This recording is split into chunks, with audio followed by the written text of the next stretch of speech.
Okay,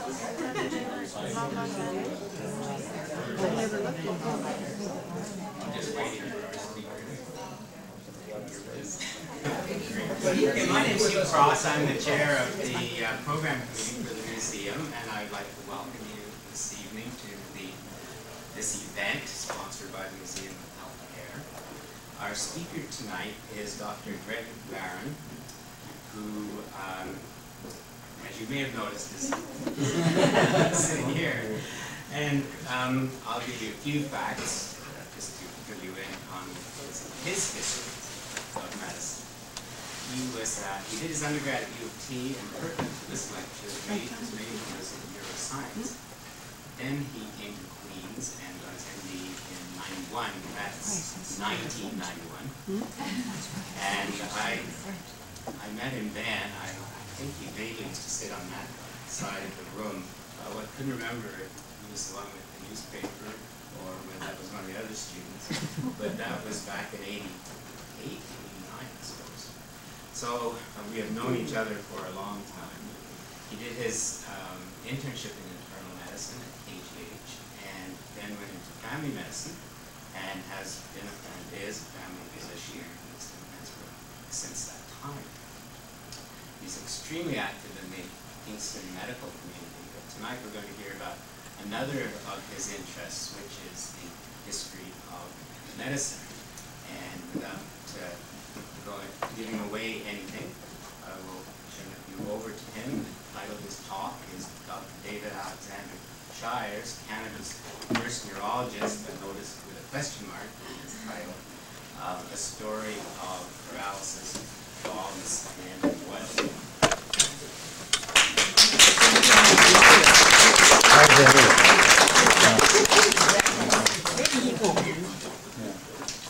Thank you very much, Dr. Cross.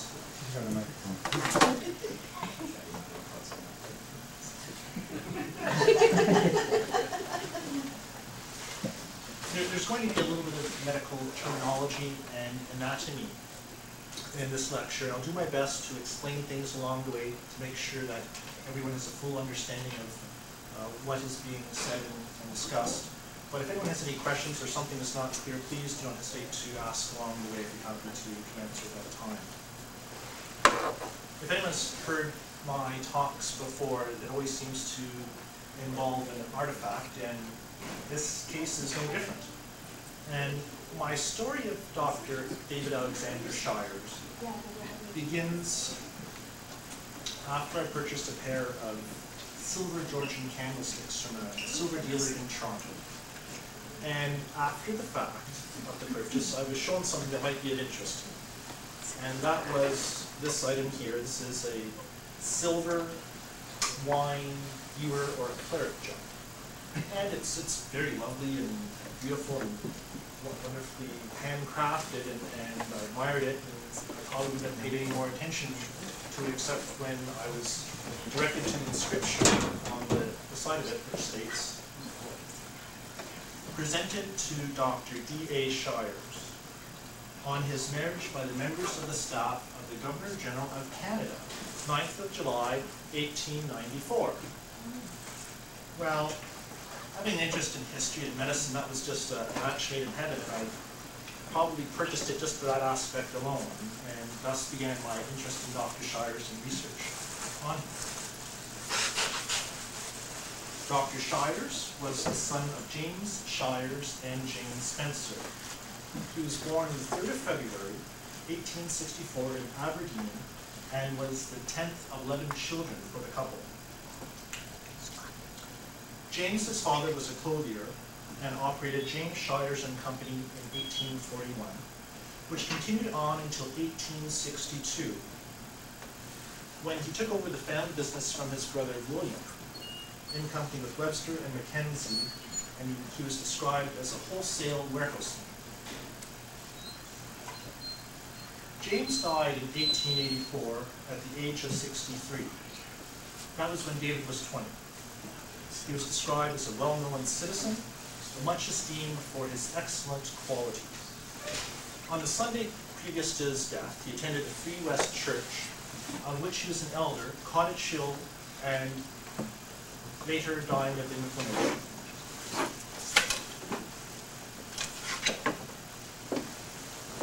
Dr. Shires took his degree in medicine at the Aberdeen University, St. Bartholomew's Hospital, heading his year in 1886 at the age of 22. That's the hospital. He went on to be a medical practitioner in Tarbes, Aberdeenshire. Then he took postgraduate courses in Europe. He then returned to practice for a time in London on Harley Street. Dr. Shires was associated with the Aberdeens of Scotland. Dr. Shires was associated with the Aberdeens of Scotland, and when the Earl of Aberdeen was appointed Governor-General of Canada in 1893, Dr. Shires was invited to follow as his surgeon. And that's a photo of the Earl. The Earl and Lady had extensively visited Canada in 1890 as part of the World Tour. They fell in love with our country and purchased a ranch in the Okanagan Valley near present-day Kelowna, which actually still exists today. It's not the whole ranch, but a couple of acres and the original structure. After becoming Governor-General, Lord and Lady Aberdeen traveled throughout Canada and met with many Canadians. They are noted for transforming the office of Governor-General from one of an aristocratic atmosphere to one of showing a genuine interest in the welfare of less privileged Canadians.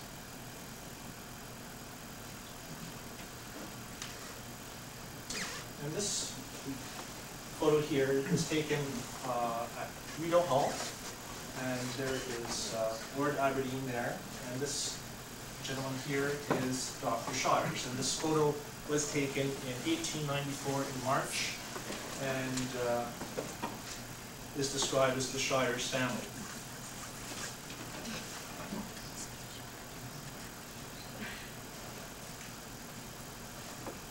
That's a photo of Lady Aberdeen traveling extensively throughout Canada on train.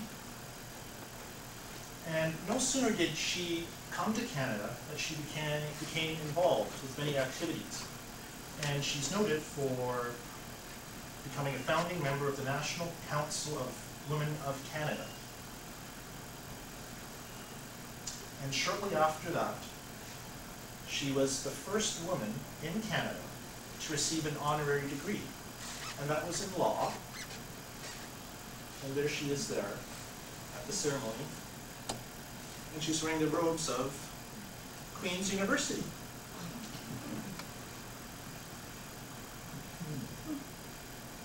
Lady Aberdeen went on to establish the Victorian Order of Nurses in 1897. And there is one other connection. In Kingston, Aberdeen Street is named after the Aberdeen family. And we all know that that fact is celebrated every year on the very same street.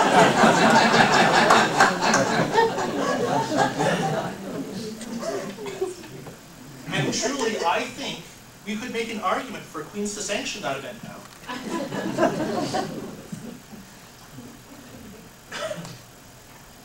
Another photo of Dr. Shires here, and this is Reverend Wingfield, and again taken on the same date. I don't know the occasion, couldn't determine that.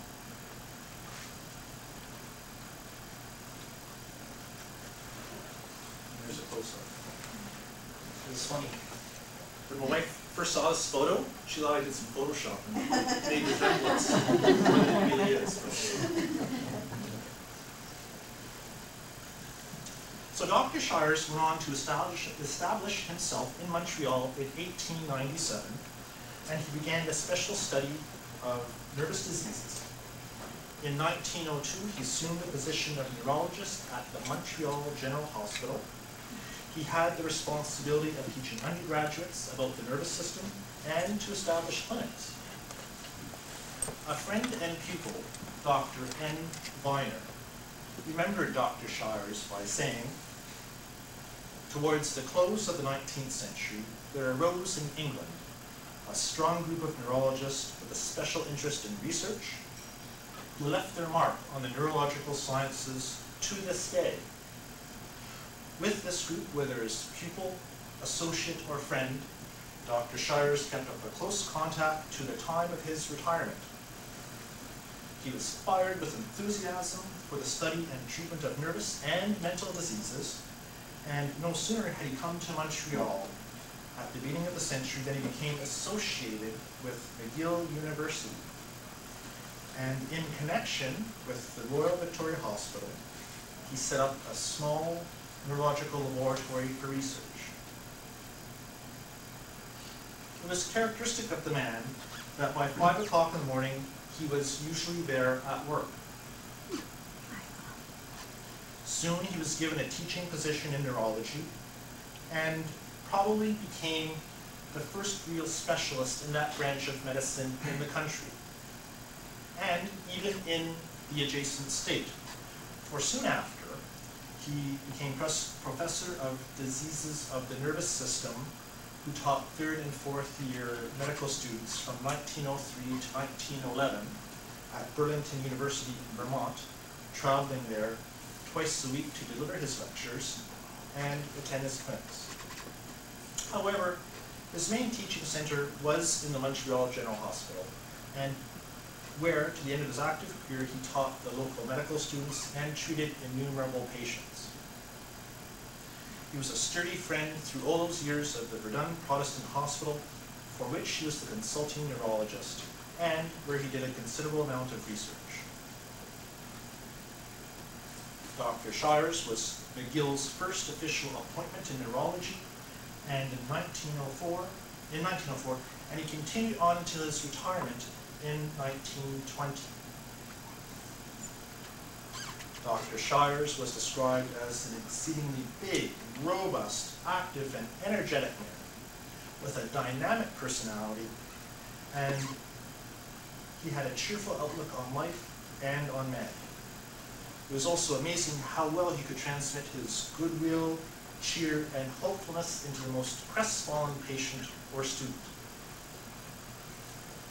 He has left a mark in both these categories that will for long be remembered and remembered with regret. He was a keen student of archaeology and also of the life and habits of birds. He was a member of the Mount Royal Club, the University Club, the Forest and Stream Club, and the Royal Montreal Golf Club, where he had spent several summers. He had also been an active member of St. Paul's Lodge, was fond of paintings, very proud of his collection, which he enjoyed showing to his friends. He married Edith Thistle from Ottawa in 1894 and had 2 children. May Thistle Shires, who was born in maybe 1909, 1910, not even sure her date of death, and Gordon Emil Thistle Shires, born in 1896, died in 1976. Edith came from Aylmer, a place after which her son Gordon was named. Dr. Shires was discussed in a paper published in the Canadian Journal of Neurological Sciences in 1991 by Preston Robb. He is believed to be the first appointed neurologist in Canada, and in the April 6, 1905 issue of The Lancet, which is a very prestigious medical journal, Dr. Shires was listed as a neurologist in the annual report of the Montreal General Hospital. One of his most interesting papers was titled Regeneration of the Spinal Neurons in Man, published in that Montreal Medical Journal in April 1905.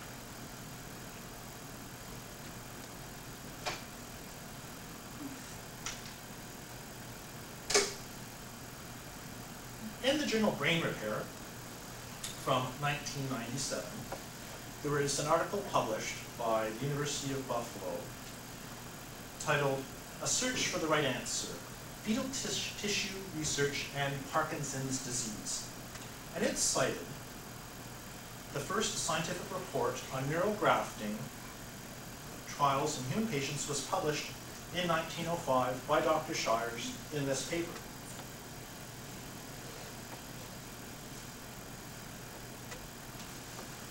So, any surgery, experiment, or research would have been conducted in the old location of the Montreal General Hospital in an amphitheater.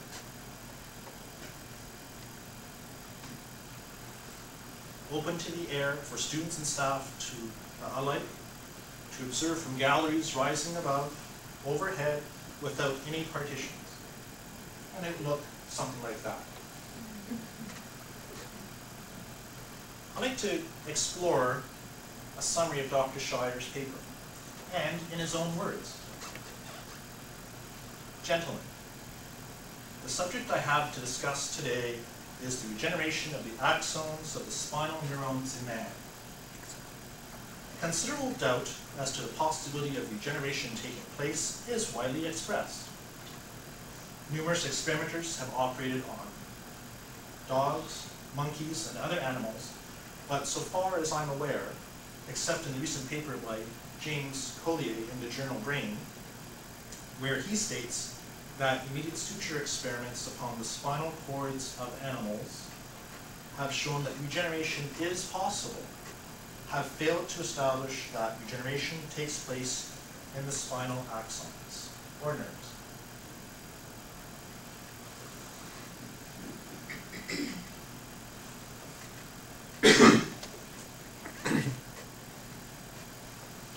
Sir William Gowers, a well-respected neurologist, in his textbook on diseases of the nervous system, in discussing transverse myelitis of the cord, refers to the possibility of regeneration taking place, and this is described in great detail, which I will not delve into. But myelitis is an inflammation of the spinal cord. Being of the belief that regeneration could occur, as shown by Gowers and others, I decided, upon the first opportunity, I should use every means in my power to aid such a case by appropriate treatment, and thereby help to produce regeneration. I do not know of any case in the literature in which transverse division of the cord in man was shown to be complete, where regeneration has been demonstrated histologically, or in other words, viewed under the microscope, and clinically, except in the case I shall discuss later.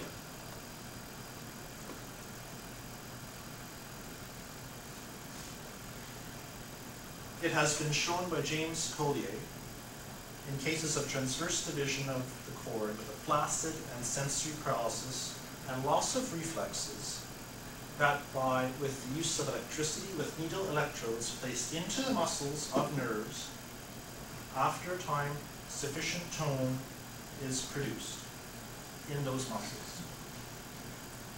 This goes very, very clearly to show the wonderful effect of electricity in producing tone, the presence of tone being an expression of an approach to the normal condition of the structure acted upon. So this is an important concept in this paper, and we'll get to that later to see why. When there is recovery, the first signs tend to show themselves are, as a rule, subjective sensory disturbances. These manifested in some cases first in the feet, while others the distension of the bladder during routine lavage or washing out is felt. Or the patient is conscious of the act of micturition, passing of urine, or catheterization.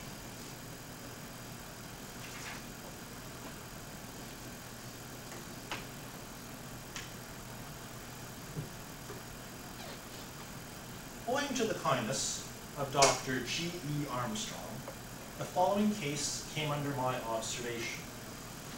J.C., aged 48 years, a sailor, was brought to the Montreal General Hospital under Dr. Armstrong's care in the spring of 1902. He suffered a fracture dislocation of the spinal column in the region of the 9th and 10th dorsal or thoracic vertebra, which would be about lower back. He had symptoms of complete paralysis, urinary and bladder retention.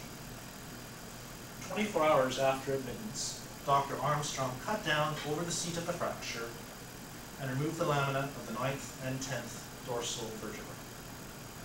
So I think at this point, we'll just stop and review a little bit of anatomy so everything is clear.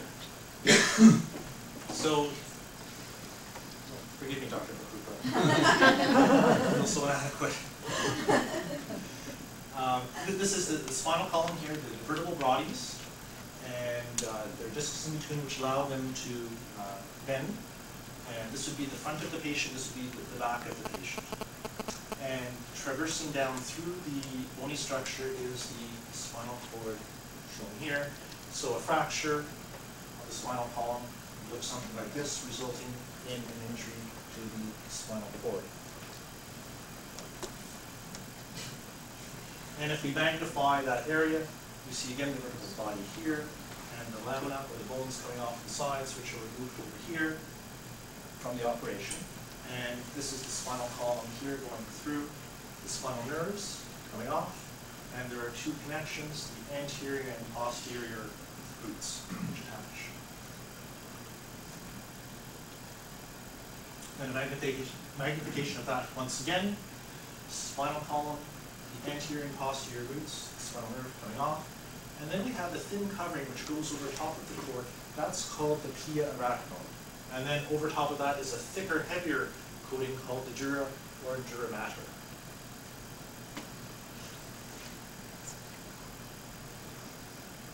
And this is an MRI. This is the front of the patient, the back, the spinal column here. And this is the spinal cord here with a lesion here. And I realize that this is the wrong anatomical location compared to what we're talking about. This is in the upper back where our lesion would be down lower. So back to the operation. So is everyone clear on that? Any questions? Upon opening the dura mater, a complete severance of the cord was found in this situation, with a gap fully 1/2 an inch in extent between the two ends of the cord. On stimulating the anterior root of the first and second lumbar segments, so that's below the level of the injury, with mild phoratic electrical stimulation with needle electrodes, the patient being only very slightly under the influence of anesthetic, contraction took place in the muscles of the leg. Stimulation was then applied to the posterior roots of the same segment, and this was also followed by contraction of the muscles. The above experiment was carried out for several reasons. Considerable discussion had been going on as to the symptom complex present in cases of transverse division of the cord. Some thought that total division of the spinal cord was always followed by a flaccid paralysis. Others thought that while a flaccid paralysis might occur at first, sooner or later a spastic condition would set in. The second view was partly due to the influence of the opinions of many authorities who mistakenly compare the effects of transverse divisions in dogs and in the higher apes with a sequence of events in man.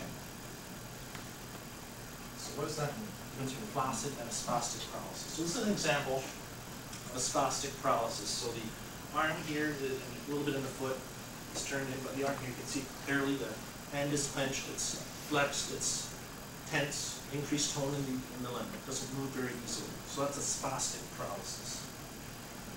That's another extreme example there. And this is the opposite example, an example of a flaccid paralysis, where the limbs are weak and they flop around, there's loss of muscle tone.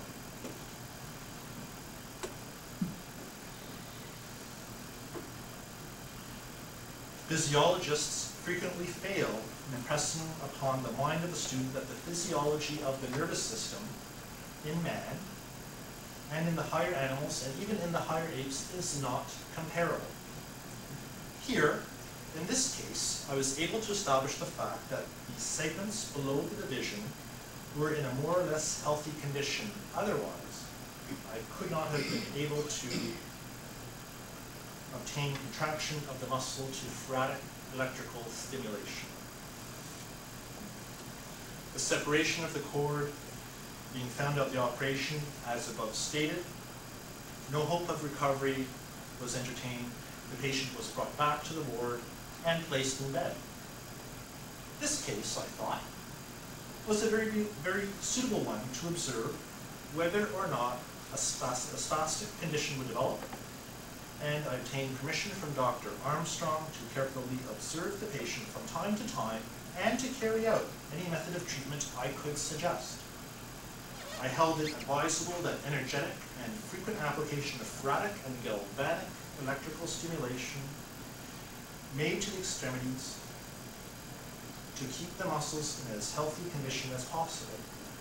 Fortunately, at this time, I had a group of students who had taken a voluntary course in neurology extending over some 6 weeks, and with whom I had frequently discussed the etiology, or in other words, the causes of the reflexes and the symptom complex in spinal cord cases.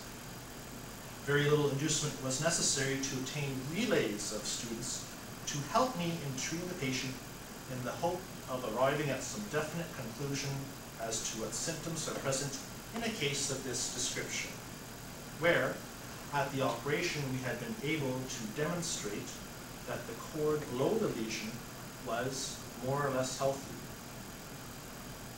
Through their willingness, I was able to obtain help and carry out treatment that I could not otherwise have done in the ward of a general hospital.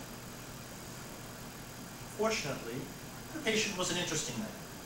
He was a sailor by occupation, had a retentive mind, and related pleasing anecdotes about the different lands he had visited.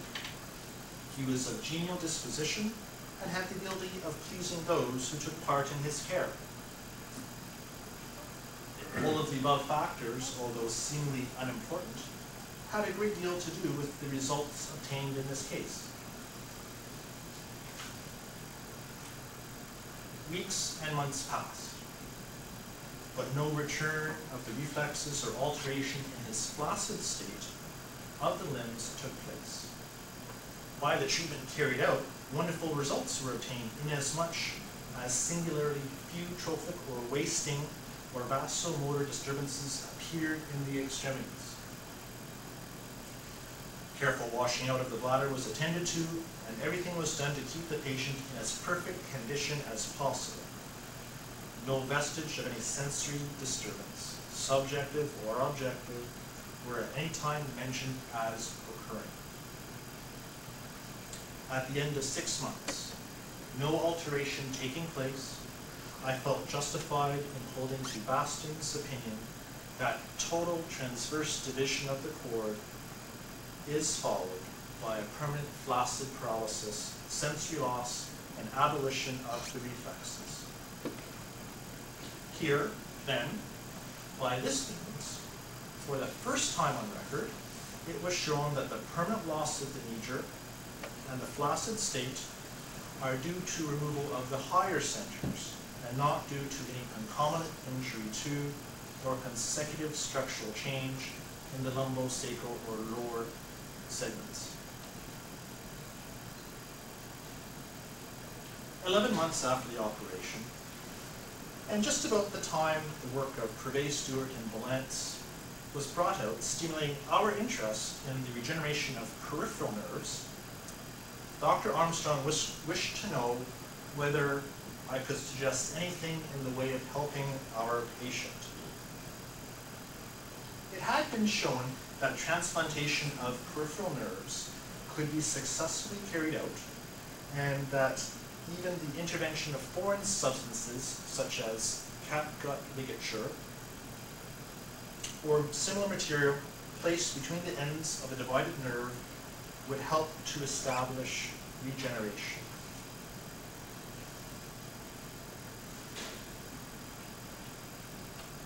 Dr. Armstrong asked me whether I thought it would be of any use to transplant a dog's cord between the ends of the divided cord in our patient. My reply was, I did not know what would occur, but I did not think any serious results were likely to follow, and it might be worthy of a trial. I did not know what would occur. I did not think any serious results were likely to follow, and it might be worthy of a trial. I think that's the favorite phrase I had in the entire paper.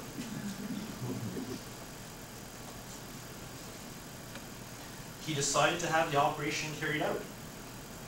A large dog was obtained, placed under chloroform, and an operation to expose the cord was carefully done under the most strict asepsis, meaning surgery to prevent infection from occurring, by two assistants, Dr. Barlow and Dr. Campbell. While this was being done, our patient was put on chloroform and placed on the table.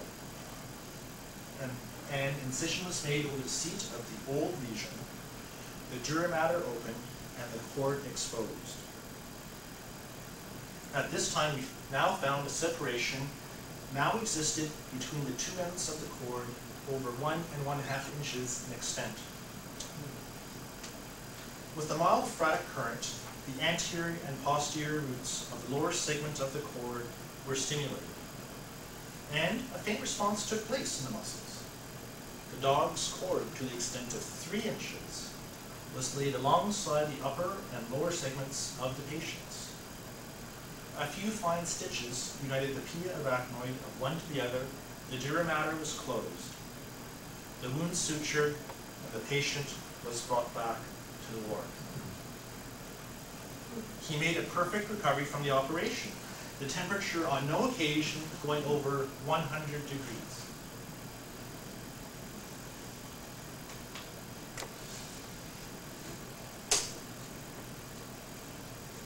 In the summer of 1903, I had the pleasure of informing Sir Victor Horsley, another well-esteemed neurologist, of this operation having been carried out and the results above obtained. He made the flattering remark he thought Dr. Armstrong had achieved a great triumph in surgery in having carried out this operation without any septic or infective results following, as one is well aware how difficult it is to operate on a dog with perfect aseptic technique. Didn't say anything about the patient,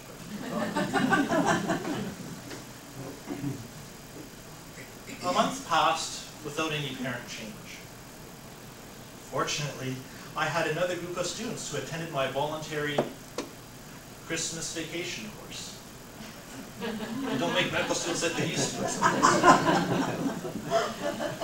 I was able to instill in them an interest in this case, and thereby again to obtain help in giving the electricity and massage that I could not have otherwise have done. The 5th week after the operation, the patient was conscious of flatus, or gas, in the lower quadrant of the abdomen. This he had never experienced before.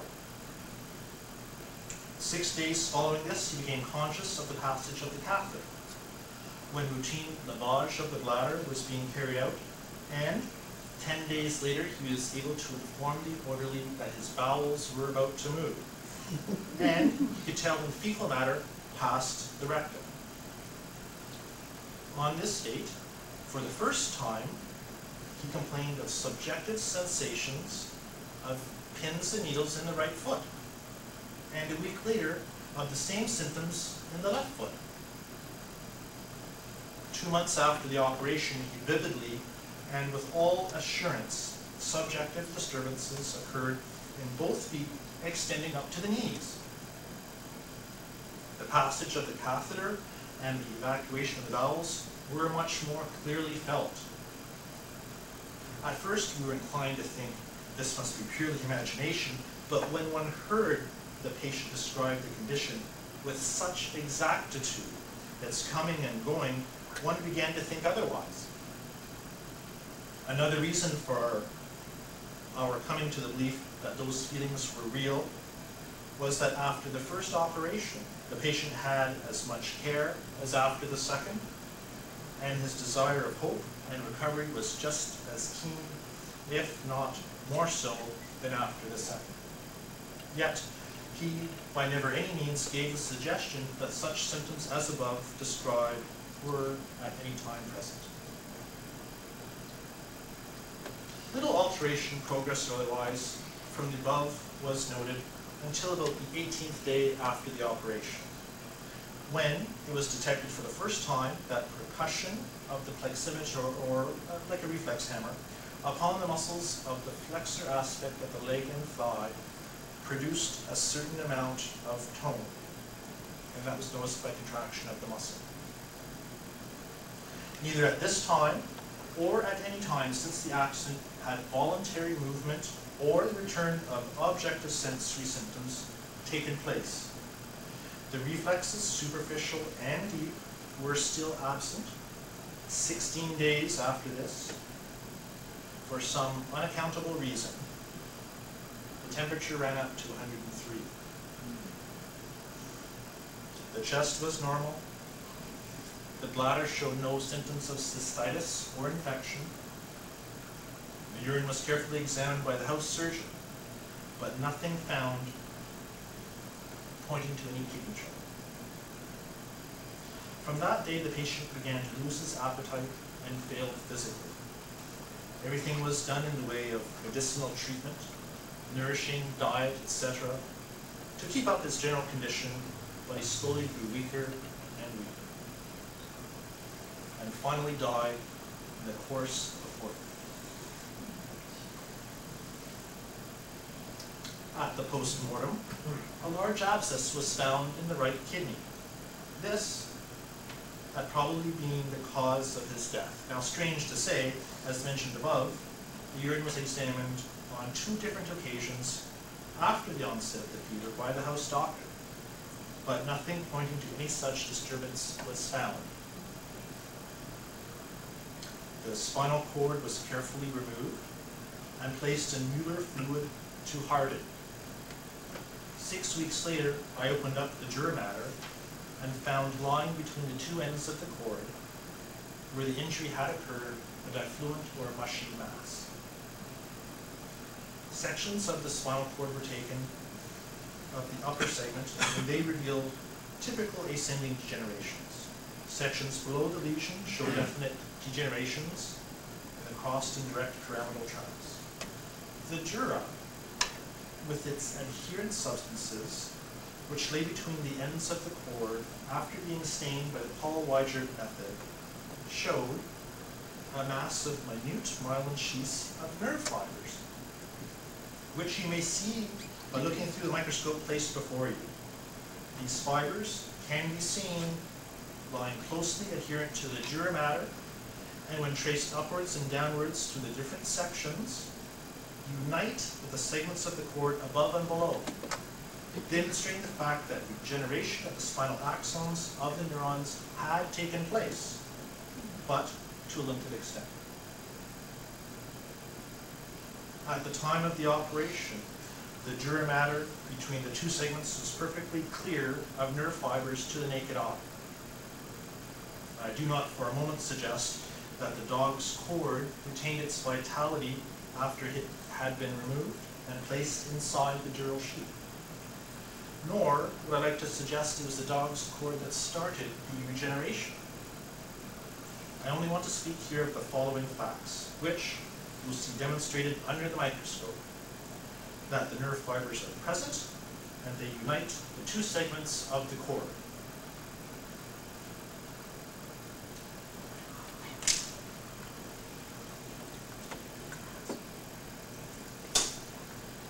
I have the pleasure of showing the specimens at a meeting of the Lister Club at McGill University, where the pathologist, without hesitation, assented to the view that regeneration had taken place.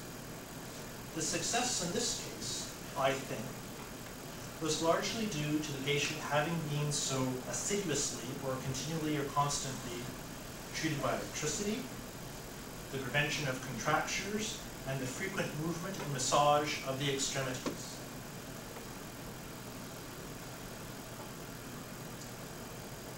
In January 1905, Dr. Shires left Montreal with his wife to present this paper to the Pan-American Medical Congress in Panama. Instead of being a holiday-like 1-week journey, it turned out to be a nightmare. First of all, travel arrangements were made with the DeGeorgi company. Now, until recently, the company had used their ship to carry fruit. The Athos, the name of the ship, had been now remodeled to carry passengers. Inducements were offered to the doctors if they would sail on the ship's first journey. He was due to depart Baltimore, but this was delayed because the engineer's wife committed suicide, the baker absconded, and a sudden fog rolled in, all delaying departure. The Athos did manage to set sail 24 hours late, but soon after there was a ship-wide electrical failure on board. As a result, oil lamps were fixed to the walls of the cabins without gimbal mounts, meaning they couldn't swing to and fro in relation to the ship's motion. So as a result, 4 of them exploded on the first night, and then there was no light at all. Now the doctors were starting to be concerned for their safety, and then they examined the lifeboats. Only 2 of them were found to be seaworthy, and none had any emergency supplies or provisions. The Athos was now late to arrive in port, and without wireless operation to advise of her difficulties to those on shore, anxieties arose, and her fate was unknown. As a result, the American battleship Dixie was ordered out to hunt for the Athos. Upon reflection, the doctor seemed to relish the idea of having the distinction of being searched for by a warship. Bad luck continued even after they reached Panama. Upon entering the harbor, the steering gear broke. When he finally arrived, the convention was over, all of the participants had gone home, and poor Dr. Shires was not able to present his paper. Dr. Shires returned home on one of the great liners of the Hamburg American line and ended up suing the DeGeorgian company for damages. After this time, I don't have an awful lot about what happened in Dr. Shires' academic life. However, he did write several other papers. One was called A Plea for the Neurasthenic. And neurasthenia is a catch-grab phrase for anxiety, depression, faintness, or weakness. Another was called A Case of Congenital Porencephaly, which is a cystic or cavernous brain disease. Pressure Paralysis was the title of another, and one of the most interesting is titled A Report of a Case of Feigned Insanity in a Murderer.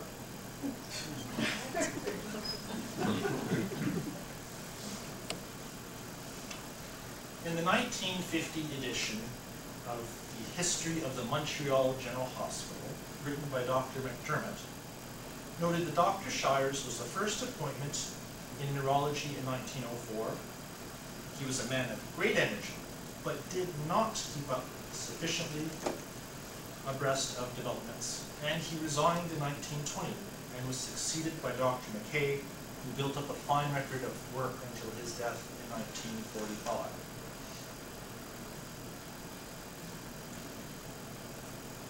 Dr. Shires was listed as traveling 5 times to the United Kingdom between 1906 and 1930.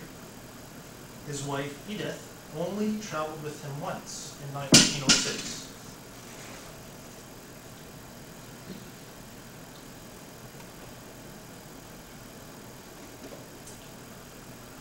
John Shires, who was David's great-nephew, was a pilot instructor in the RAF and was stationed in Canada between 1942 and 1943, and saw quite a lot of his great-uncle during this time and took the following photos.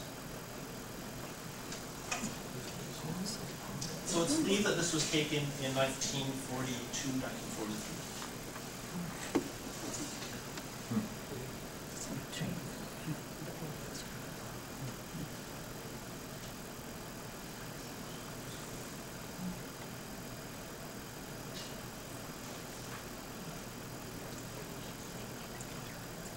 In February 1943, the attorney for Dr. Shires wrote a letter to his great-nephew, John, notifying him that his great-uncle was seriously ill.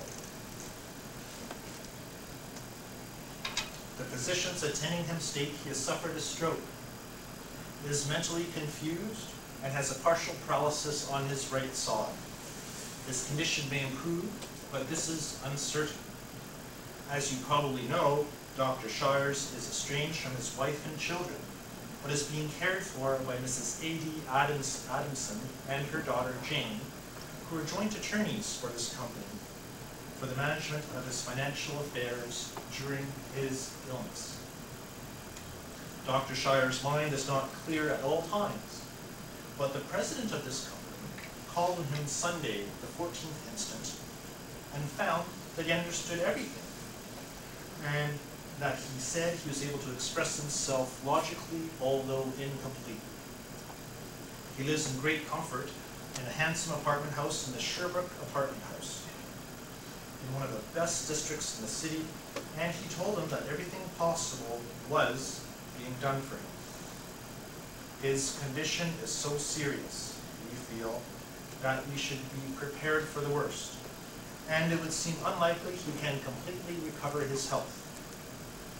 However, there now appears to be no immediate necessity for you to come fast, and in the event of his death, we shall send you notification by telegram.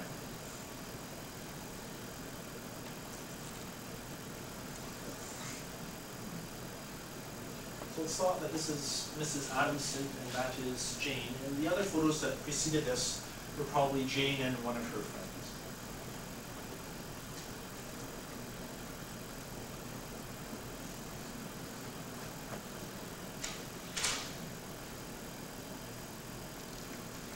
A noted doctor dies, aged 81.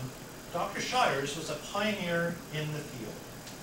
Dr. David Shires, who has resided for many years in the Sherbrooke Apartments, died on Friday, December 28, 1945, in his 82nd year, after an illness of 3 years following a fall on Sherbrooke Street during heavy snowstorms and thaws. Dr. Shires was a stalwart Scot, devoted to outdoor exercise, and was a familiar figure on horseback in the early mornings and later in life on foot, as he walked daily about the Sherbrooke Street district. In 1894, he married Miss Edith Thistle of Ottawa, who predeceased him. Burial took place in the Mount Royal Cemetery. There's one interesting fact that will make sense in a minute about Dr. Shires' will. The brother of Dr. Shires was Spencer. Spencer's wife died when he was 40, and he ended up marrying his wife's sister Ruth, who was 18 at the time. She came from a rather large family of 15, and this would have probably seemed to be a practical arrangement for all involved, except, I guess, for Ruth. Apparently based on family oral history, Spencer's parents objected to this marriage, and he was ostracized from the Shires family, and as a result, his fortunes suffered. David seemed to have sympathy for his brother's situation, and bequeathed £2,000 each to Spencer's son Hugh and his wife. And he also left £800 to Hugh's son John, who was the RAF instructor, and paid for his education as well.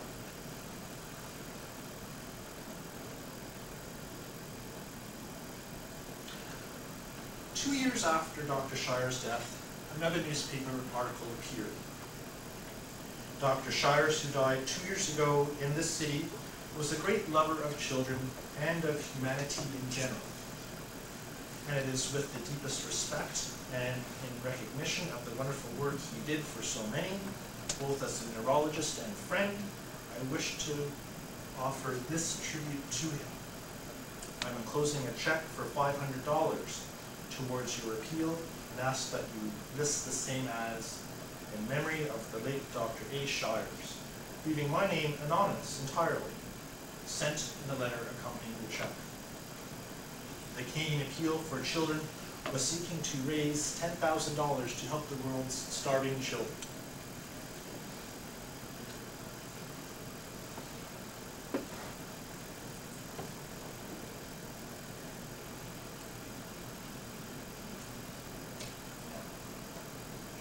Another connection with royalty.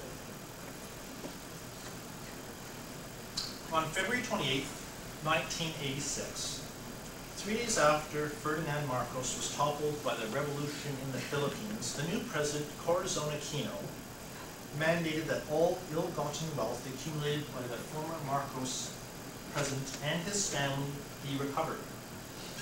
Christie's Auction House held several auctions in 1987 and 1988 on behalf of the Philippine government, selling assets from the Marcos family townhouse and apartments, both located in New York City. And the proceeds were to fund the government land reform program.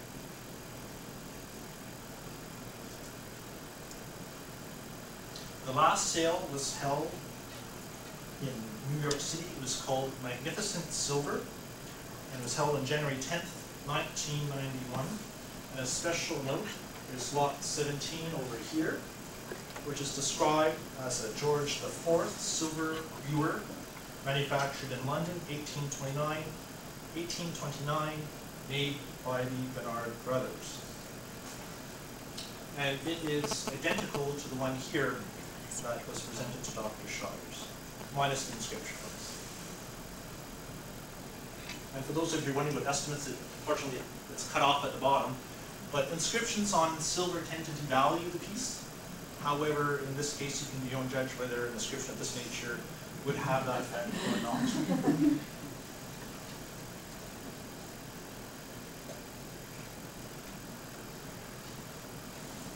This is another photo of Dr. Shires here in the center. And just recently I was able to find out who these other two gentlemen were. And they are both Archie and Coots Marsbanks. And they're quite famous, actually, because their father was Dudley Marsbanks, who was the first Baron of Tweedmouth, a very wealthy family from Scotland, and good friends with Prime Minister Gladstone as well. And the interesting thing to note is that their sister was the Lady of Aberdeen. So that, I think, explains the connection here.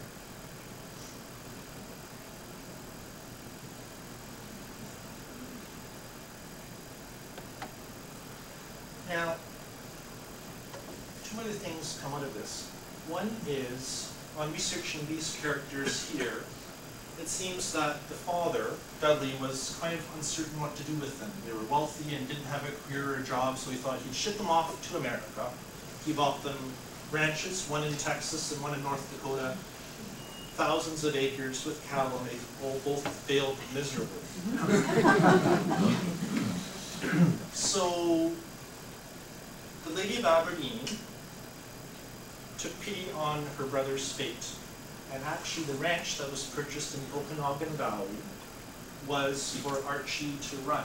Not because they necessarily fell in love with Canada, but that was the true reason. And they named that Gusachin, after her father's estate, the same name. And that was located in Inverness. So and actually, they went on to purchase more land with that estate, and they tended to grow fruits and berries and raise cattle and hops, and all those endeavors failed as well. And it led to considerable financial strain for the Aberdeen family. The last thing, again, getting back to the topic of the presentation about dogs, is this pet here. And that's a golden retriever. And I was surprised to find out that the first Baron of Tweedmouth actually is credited at deriving this breed, the golden retriever. And that's where they all came from. And you'll see the name Gusharn in relation to retrievers. And it was Archie here who brought the breed to North America. And the first golden retriever was brought to Canada in 1881. And this photo was taken in 1894. And in that year, their prize golden retriever lady was registered with the American Kennel Club. I'm just wondering whether that is the dog. The timing is right.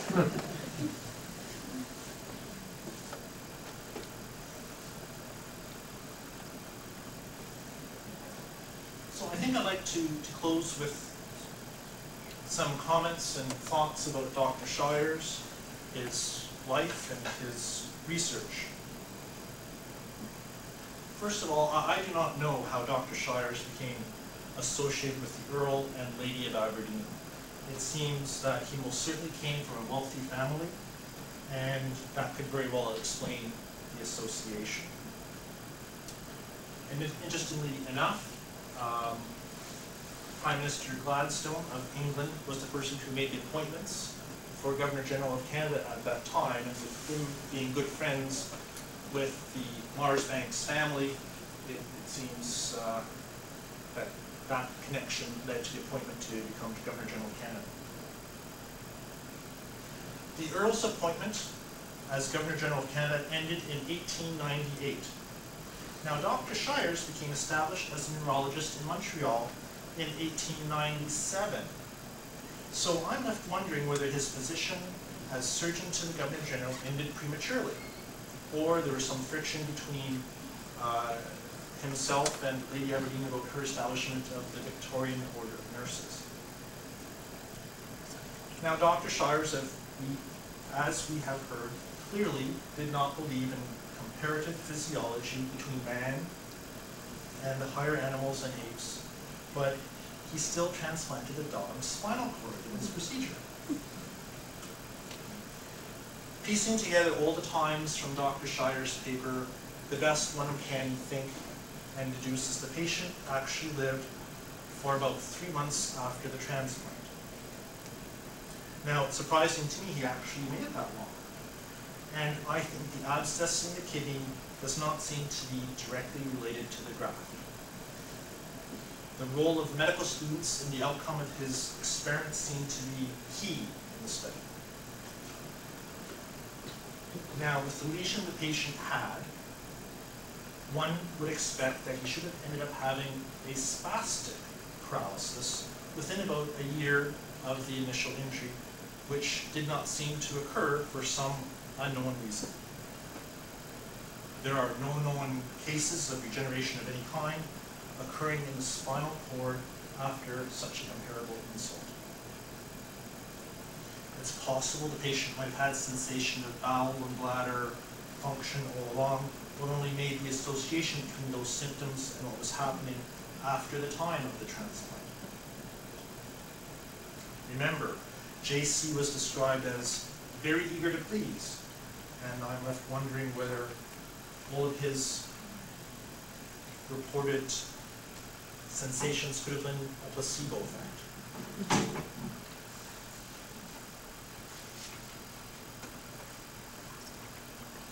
There were no further transplants in Dr. Shires' career.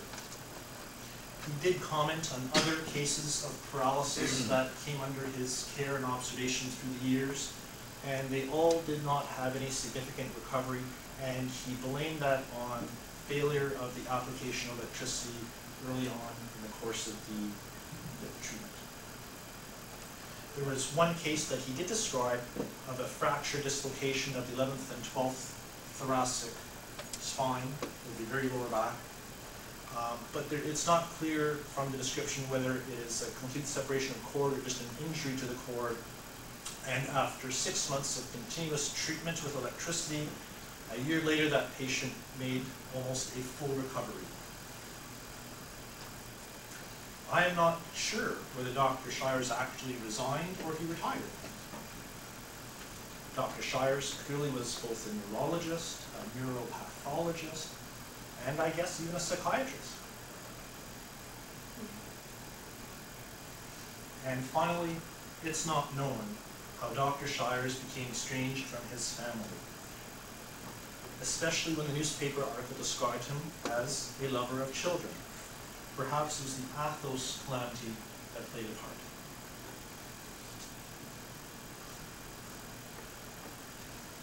I'd like to end by showing this gentleman here, and this is David Shirres, Dr. Shires' great-great-nephew. So that was from Spencer's side down, and his father was Hugh, the RAF instructor. I'd like to thank Gina, my secretary, who spent a lot of time on the phone and email, getting articles and information for me in preparation of this talk, staff at the Bracken and Stouffer Libraries, archivists at the University of Vermont, University of Aberdeen, McGill University, the Montreal General Hospital, and the Canadian Medical Association Journal, and also the Shires family. I'd be happy to take any questions.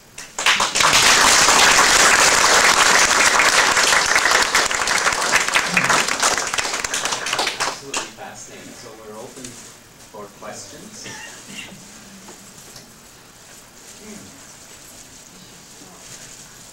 So I will start the ball rolling. Could you describe your outfit for us and where? Oh, it's a freebie laugh. This is what a gentleman would have wore 100 years prior to Dr. Shires' time. I was hoping no one would notice. But this year's the Order of the Garter, which is a recognition for chivalry. Lord knows why I would have that.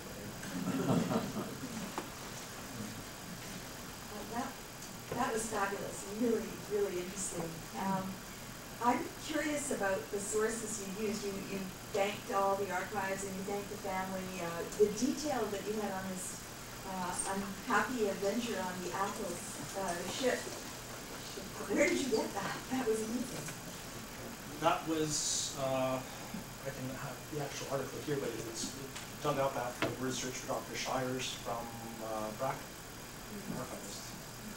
The story of the travel. It was published somewhere. I just can't remember exactly where. Really? By him or by a fellow traveler? That I'm not sure. Right. It was sort of a sketchy sort of composition. There wasn't really a clear link as to where that story came from when you wrote it. Right. Very interesting. Yes. I'm kind of curious what Preston Ronald thought about him. He must have overlapped and probably knew him personally, so presumably his biography would have portrayed some of the personal knowledge. That's new to me, and reading that paper, it's only one page in length, and there's no suggestion that there was any connection at all. I'm surprised to hear that. That could be the case. The whole overall tone of the paper was, I think, trying to pay Dr. Shires some respect and recognition that perhaps has been overlooked through the years. How much spinal cord lesions treated these days? Oh, I don't know, but I'm sure Dr. Baran will mention that. We're no more successful than Dr. Shires. Actually, well, you know, it's actually prescient because Albert Aguayo at the Montreal General Hospital made his career out of doing spinal cord regeneration. He was grafting peripheral nerves into the spinal cord and showed that though nerves will not regenerate within the substance of the spinal cord, they're inhibited from doing so. But if you grafted peripheral nerves, you could actually have the same neurons that couldn't regrow within the spinal cord send out axons across a gap to another area of spinal cord, but they wouldn't go beyond that. So it is, the concept in fact has been exploited if it is not transcribed into something that has been clinically practical.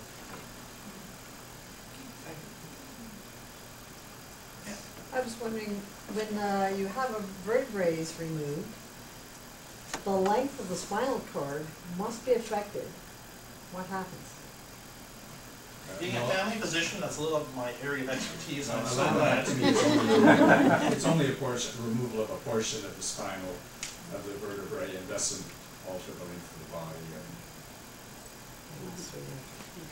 I'm not quite sure what the patient died of. He said he had a mass in his kidney, and that may or may not have killed him. But is it possible he could have died from rejection of the dog? Well, the cause of death was officially listed as an abscess. Okay.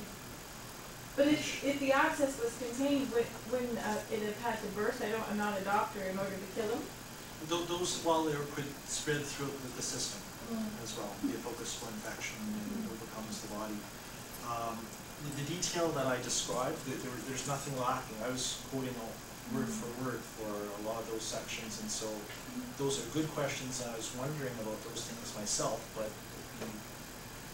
the information is just pretty scant in some areas. The usual cause of death of patients with spinal cord injury in that era was urinary tract infections of one sort or another. And I think in World War I, as many as 80% of people with spinal cord infections died from urinary infections or pressure sore complications.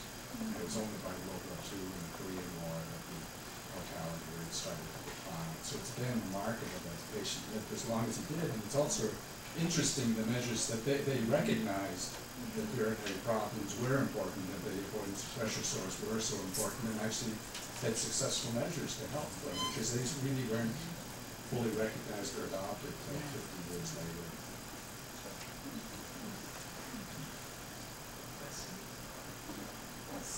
Just one comment. It's interesting, the controversy about electrical stimulation is still there. There's actually on the American listserv that I'm on for spinal cord rehab, we're currently discussing how early you can start functional electrical stimulation. There's some concept that you shouldn't start it too soon because the neurons are stressed.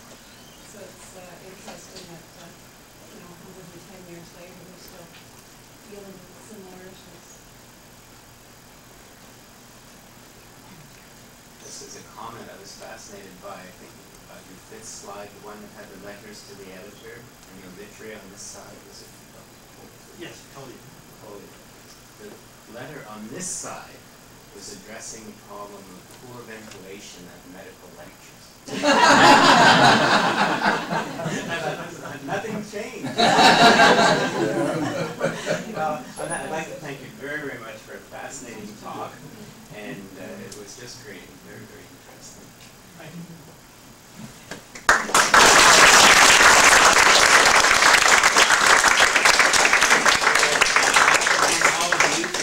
Coming to our event, and there are some light refreshments outside, and between you and the light refreshments there is also a little basket for donations, whereby you may divest yourself of any liquid assets that are actually financial in nature. So in other words, any donations will be gratefully received by the museum. So there we go. Thank you very much, and we'll see you at the next event.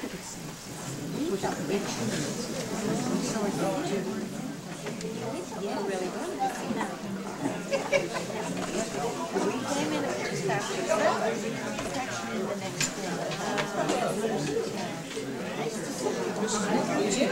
day.